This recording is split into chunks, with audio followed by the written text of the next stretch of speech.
जय फूले जय भीम। वंचित आवाज में आपका स्वागत है।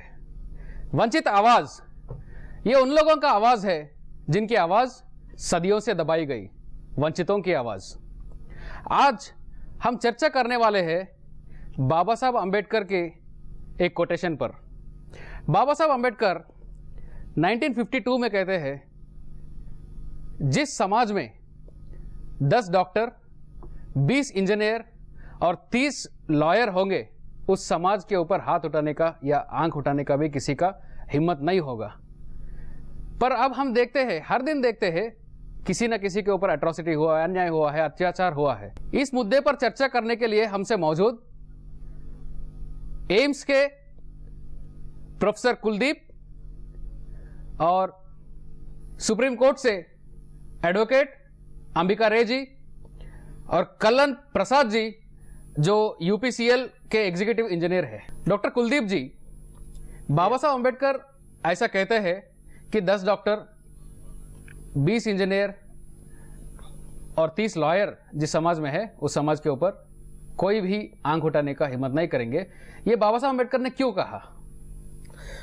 श्रीकांत जी, इसलिए कि शायद डॉक्टर वो वर्ग है समाज का कि जो कि काफ़ी पढ़ा लिखा है और वो सीधे लोगों के संपर्क में रहता है और उसका समाज में काफ़ी प्रभाव होता है।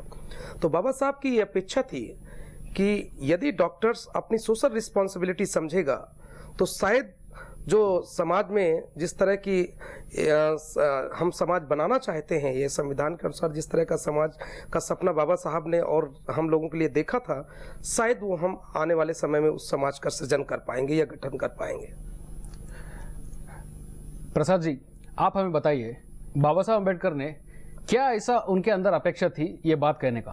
बाबा साहब का मानना था कि जिस समाज में बुद्धिजीवी वर्ग का निर्माण होगा, वो किन परिस्थितियों में खुद भी पढ़ के और नौकरी में आए हैं और जिस समाज से आए हैं उस समाज के लिए पे बैक टू द सोसाइटी के पैटर्न पे समाज को जो है जागरूक करेंगे, उनको आगे बढ़ाने के लिए खुद भी कार्यक्रम बनाएंगे, चलाएंगे और समाज का नेतृत्व करेंगे, सशक्त रूप भी उसको प्रदान करेंगे।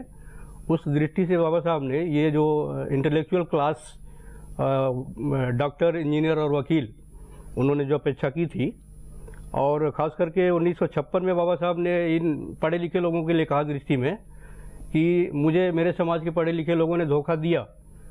तो ये देश की जनसंख्या, समाज की जनसंख्या बढ़ने के साथ साथ में पढ़े लिखे लोगों की संख्या भी बढ़ती गई। इस तरह से धोखेबाजी करने वालों की संख्या बढ़ी है। लेकिन वर्तमान में खास करके उत्तर प्रदेश में धोखेबाजी करने वाले लोग समाज के साथ जो है ये खुद भी धोखे में आ गए, धोखा खा गए हैं। ये पूर्वजों की बात को न मानने की वजह से ऐसा हुआ है। अंबिका जी, आप हमें बताइए, किस कॉन्टेक्स्ट में बाबा साहब अंबेडकर ने ये कोटेशन दिया? बाबा साहब का जो कॉन्सेप्ट था कि जिस समाज में इतने लॉयर, इतने डॉक्टर्स, इतने इंजीनियर बने, उस समाज का प्रति जो खराब जो दृष्टि है, उस दृष्टि नहीं रहेगा। क्योंकि बाबा साहब अकेले एक लॉयर बन के, वकील बन के समाज का कितना सुधार किया है और कितना कुछ दिया है और किस तरीके से सोशल इंजीनियरिंग को चेंज करना है, उन्होंने दिखा दिया। और आज हमारा समाज में लॉयर्स तो है, लेकिन जिस उद्देश्य से हमें लॉयर बनना चाहिए और उस उद्देश्य को हमने फुलफिल कर पा रहा हो कि नहीं, ये देखने का विषय है ना। बाबा साहब ने ये सोचा था कि मैं अकेले लॉयर बन के इतना कुछ सुधार किया, लेकिन अब हमारा सोसाइटी में, हमारा समाज में इतने डॉक्टर्स है, इतने लॉयर्स है और इतने इंजीनियर्स है कि इन लोगों ने उस तरीके से सोच रहे हैं सोशल जो इंजीनियरिंग, जो मतलब उनका आंदोलन को आगे बढ़ाए, लेकिन हमने आगे नहीं बढ़ा पाया। हम लोग अपना पर्सनल बेनिफिट के लिए हमने लॉयर तो बने हैं, अपना पर्सनल के लिए सोच रहा हूँ, लेकिन आज एक टाइम आए हैं जहाँ पे सोशल इनइक्वालिटी इतना ज़्यादा हो चुका है हमें आगे बढ़ाना हमारा ड्यूटी है, क्योंकि उनके लिए, उनका कंट्रीब्यूशन के लिए हम लोग लॉयर बन पाए हैं, डॉक्टर्स बन पाए हैं, इंजीनियर बन पाए हैं। तो हमारा एक रिस्पॉन्सिबिलिटी बनता है सोसाइटी का प्रति, we have to pay back to our society. Kuldeep ji, ये pay back to the society concept क्या है जो बाबा साहब अम्बेडकर ने प्रपोज किया है? एक्चुअली जैसा कि अभी अंबिका जी ने कहा कि जो हम आज जो भी हैं, जो भी पढ़ा लिखा वर्ग जो आज हम आप समाज देखता है या ये देश देखता है, वो सिर्फ बाबा साहब की अटूट मेहनत की वजह से है। जो भी हमको राइट्स नहीं थे, ह्यूमन राइट्स अर्ली, जैसे एजुकेशन का राइट नहीं था, हमको संपत्ति का अधिकार नहीं था, ये बाबा साहब ने भारतीय संविधान के द्वारा प्रदत्त किए हमको। इसके बाद जब स्वतंत्रता के बाद जब हमको एजुकेशन का राइट मिला या संपत्ति का अधिकार मिला, हम इन राइट्स को लेने के बाद हम आज कहाँ हैं?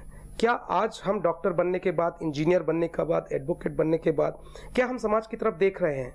यानी कि हम बाबा साहब के बैंक से निकालते तो जा रहे हैं, लेकिन क्या कभी हमने सोचा है कि हमारे जो परिवार वाले हैं या हमारे जो समाज के लोग हैं जिनको आज वो सुविधाएं नहीं हैं, क्या हमारा फर्ज नहीं बनता कि हम उन सुविधाओं को अपने समाज में भी पहुंचाएं?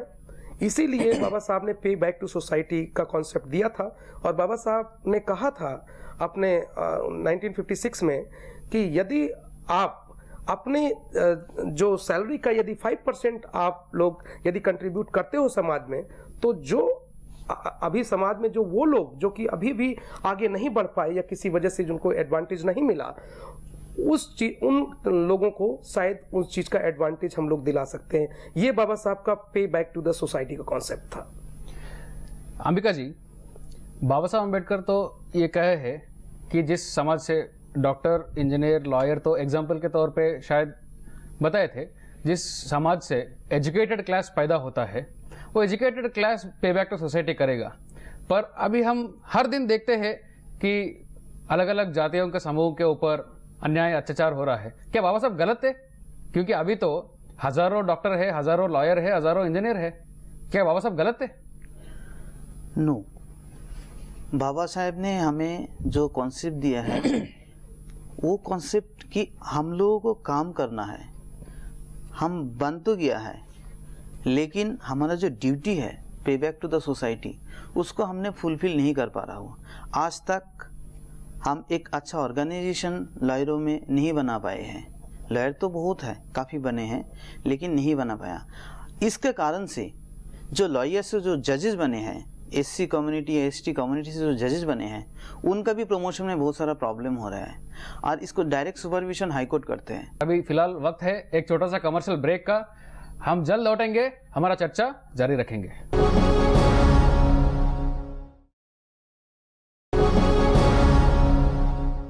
वंचित आवाज में आपका फिर से स्वागत है। अंबिका जी, आप कह रहे थे कि जो न्याय देने वाला वर्ग है, जो जुडिशियल सिस्टम में जजेस है, उन लोगों के साथ में भी अन्याय हो रहा है। ये इसका पीछे का क्या है, क्यों हो रहा है ऐसा? क्योंकि ऑर्गेनाइज नहीं हो पाए हैं, इनका संगठन नहीं है।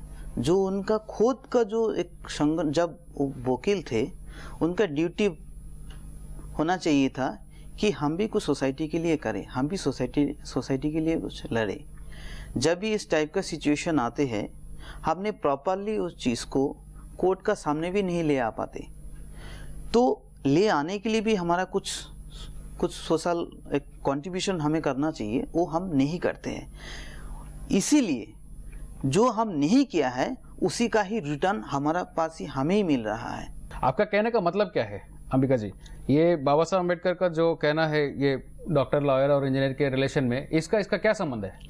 ये संबंध ये है कि जो जजेस, जो जिनको भी विचार नहीं मिल रहा है, जो लोअर जुडिशरी में एससी का भी जो जजेस है, they are also a lawyer once upon a time, लेकिन उन्होंने अपना सोसाइटी का प्रति जो दायित्व पालन करना चाहिए, जो पेबैक करना चाहिए था, जो उनके ऊपर जो सोशल वर्क था, वो नहीं किया। आज उनका ऊपर भी ये चीजें आ रहे हैं, और ये नहीं आते। जब उनको पेबैक टू द सोसाइटी उन्होंने कर लेते तो नहीं होता। प्रसाद जी, आप हमें बताइए, अंबिका जी का कहना था कि ये जो गैप है वो फुलफिल करने के लिए कुछ काम करना चाहिए, संगठित होना चाहिए।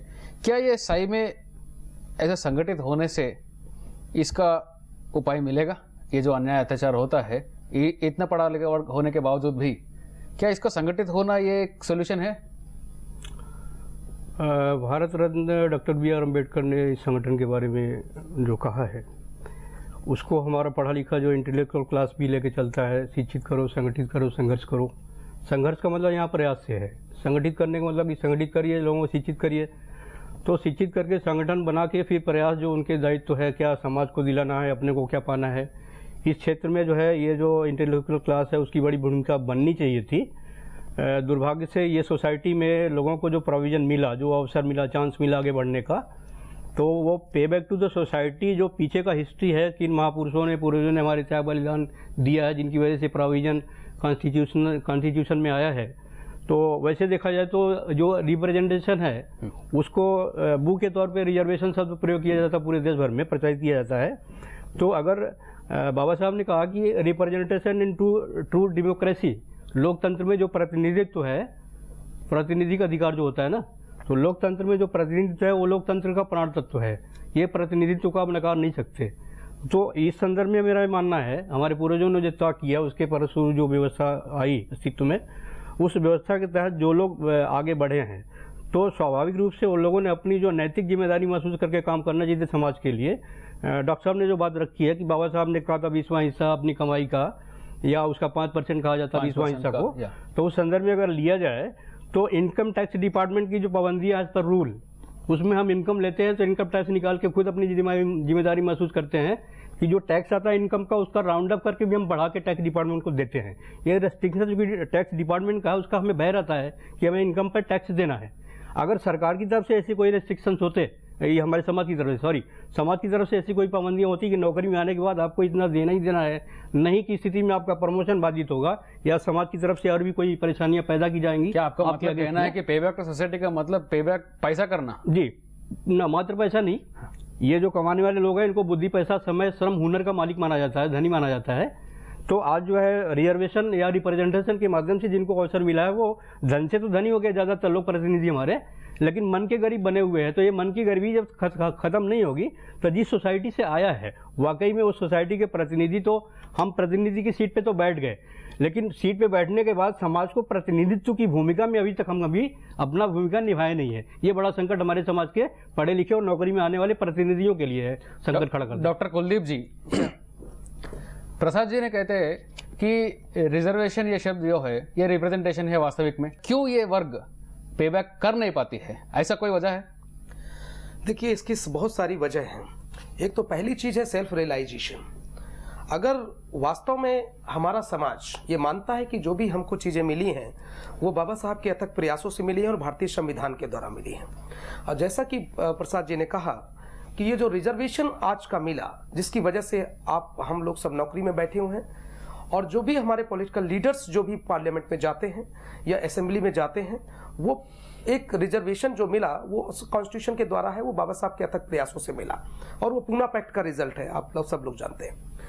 तो ये जो अगर रिजर्वेशन से अगर वो सारी चीजें मिली है, बाबा साहब के प्रयास से मिला है, और ये हमारा पढ़ा लिखा वर्ग अगर इस चीज को विश्वास करता है कि बाबा साहब ने अथक प्रयास से ये हमको दिया है, तो हमारा भी ये जिम्मेदारी बनता है, हमको भी ये रियलाइज करना चाहिए कि हमारी भी समाज के प्रति जिम्मेदारियां हैं।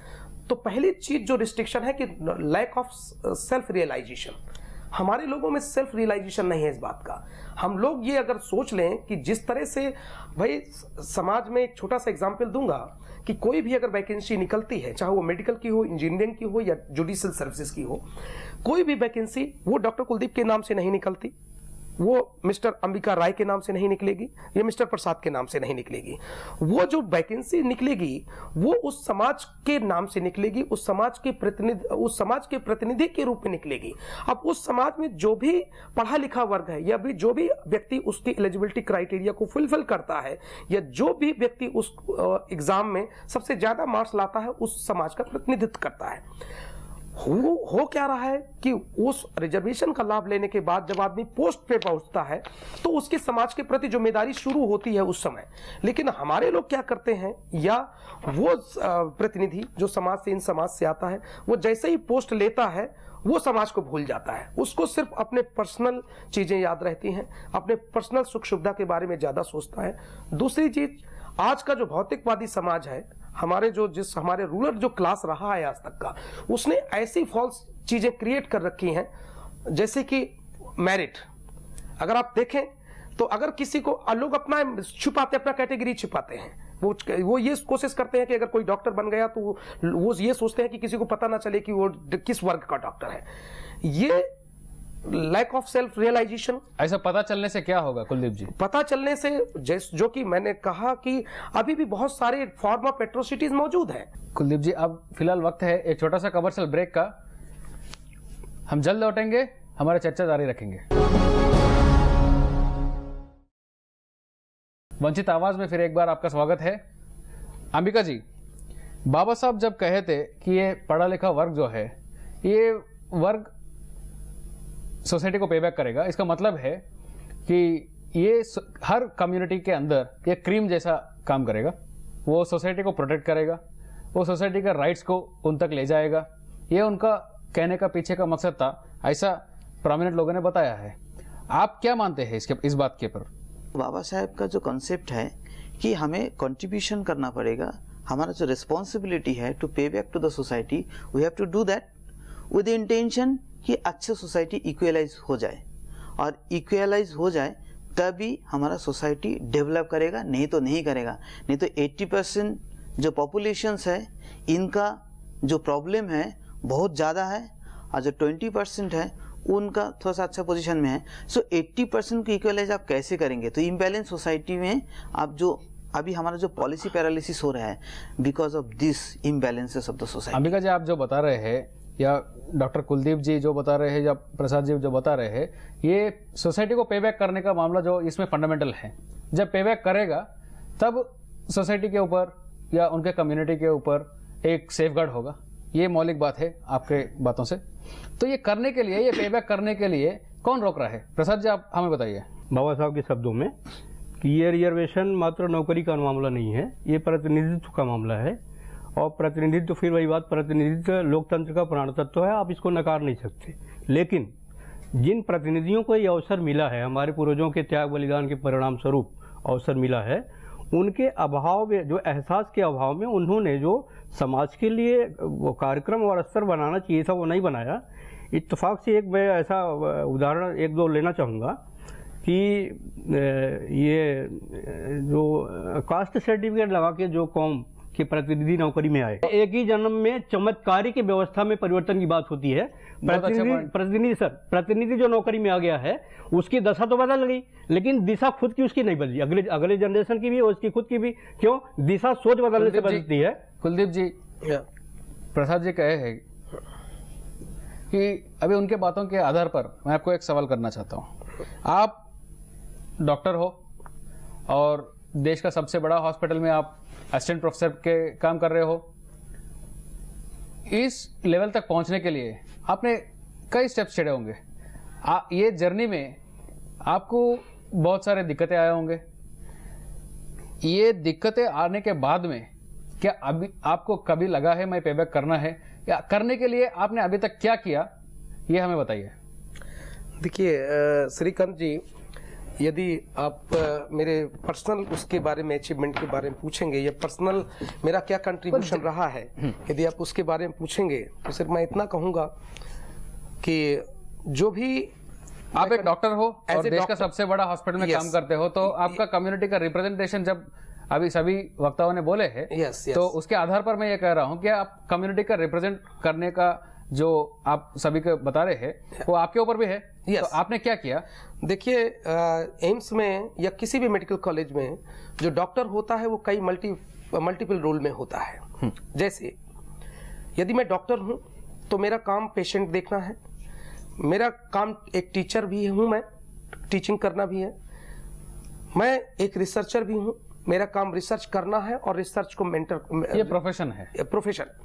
तो मेरे मल्टीपल काम है। दूसरा चीज, हेल्थ एजुकेशन किस तरह से प्रोवाइड करना है। We are also part of decision making bodies in various department of the government of India, right. And हम लोग सजेस्ट भी करते हैं भारत सरकार को कि किस तरह की पॉलिसी बननी चाहिए, किस तरह की हेल्थ नीड्स है सोसाइटी की, तो इन सब में हमारा रोल होता है। एज ए डॉक्टर मैं ये चाहूँगा, या मैं जो आज तक करता आया हूँ, कि जो भी पुअर से पुअर पेशेंट है, यदि वो मेरी ओपीडी में आता है तो मैं ये कोशिश करूँगा, संविधान सबको बराबर मानता है, पेशेंट मेरे लिए सब बराबर हैं, लेकिन मैं ये कोशिश करूँगा कि जो मेरा पुअर पेशेंट है, कम से कम जो बहुत सारी चीज़ें ऐसी जो इन्वेस्टिगेशंस वगैरह होते हैं, आप जानते हैं जब एम्स में आता है मरीज तो कई बार जो डेट्स वगैरह है इन्वेस्टिगेशन की वो काफ़ी देर का मिलता है। तो यदि पेशेंट, अगर मुझे पता है कि ये पेशेंट बिहार से आ रहा है, पेशेंट बार बार जर्नी अफोर्ड नहीं कर सकता, तो मेरी कोशिश होगी कि मैं सारे एफर्ट्स करके उसकी कोशिश करूं कि भाई उसको जल्दी से डेट मिल जाए। उसका अगर किसी दूसरी जगह अपॉइंटमेंट है तो मैं कोशिश करूंगा, यदि पेशेंट नहीं आ सकता, किसी मजबूरी, बस आर्थिक मजबूरी हो सकती है, सामाजिक मजबूरी होती है, अगर मैं मान लीजिए 3 महीने की बाद की डेट मिली अगर कहीं, तो पेशेंट हो सकता है कि वो मेरे फॉलोअप में ना आए, तो बेचारा वो इलाज के अभाव में या जो सिस्टम है वो सिस्टम की इंटीग्रिटी में फंस के वो बेचारा इलाज ना करा पाए। तो मेरा फर्ज एज ए डॉक्टर ये होगा कि मुझे जितना भी पॉसिबल हो कि उसकी इस दिशा में हेल्प करनी है, जिससे कि उसका ट्रीटमेंट कंटिन्यू सुचारू रूप से चलता रहे और वो डिसकंटिन्यू ना करे। एज ए टीचर और एज ए मेंटर, यदि मैं मेडिकल कॉलेज में, एम्स में हूँ, तो जितने भी हमारे बच्चे जो भी अप्रेस्ड कम्युनिटी से आते हैं, या जो बच्चे मान लीजिए रूरल बैकग्राउंड से आते हैं, क्योंकि लैंग्वेज प्रॉब्लम एक मेजर प्रॉब्लम होता है, क्योंकि हम सब लोगों ने उसको फेस किया है, हम सारे लोग विलेज से आते हैं, एक बहुत ही पुअर बैकग्राउंड से आए हैं, तो हमको ये पता है कि लैंग्वेज और सोशल जो बैरियर है वो किस तरह से अफेक्ट करते हैं आपकी प्रोफेशनल लाइफ को। तो यदि हम अपने स्टूडेंट्स को अपने पास्ट एक्सपीरियंस से ध्यान में रखते हुए अगर हम अपने स्टूडेंट को मेंटर करते हैं तो वो शायद बेटर रिजल्ट प्रोड्यूस कर सकते हैं। इस हफ्ते के लिए बस इतना ही है वंचित आवाज में। अगले हफ्ते और एक खास मुद्दा लेकर हम आपके सामने फिर लौटेंगे वंचित आवाज में। जय फूले, जय भीम, जय भारत।